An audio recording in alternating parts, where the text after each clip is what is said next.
Dear friends, అస్సలాము అలైకుం వరహమతుల్లాహి వబర్కాతు. మనిషి అన్నాక తుమ్ముతాడు, మనిషి అన్నాక దగ్గుతాడు. అలాగే మనిషి అన్నాక తీసుకున్న డిసిషన్లో, చేస్తున్న వ్యాపారంలో ఒకసారి లాభం పొందుతాడు, మరోసారి నష్టం పొందుతాడు.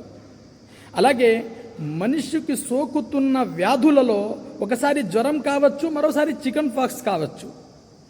ఇది మానవత్వానికి సహజం. ప్రపంచంలో ఉన్న ప్రతి మనిషి ఇది చూస్తూనే ఉన్నాడు. కానీ దీనికి ఏవేవో అపోహలతో ముడిపెట్టడం, వాటి వలనే ఇవి వచ్చాయనుకోవడం ఇస్లామిక్ పరంగా అయితే చాలా తప్పు అండి.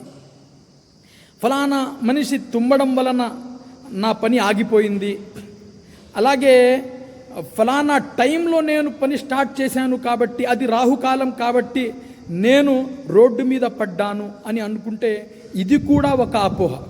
అలాగే ఫలానా జ్వరం అయితే నాకు వచ్చింది, కానీ ఆ చికెన్ పాక్స్ మాత్రం దుష్టశక్తుల వలన మాకు వచ్చింది అని అనుకుంటున్నారా? అయితే ఇది కూడా ఒక అపోహ.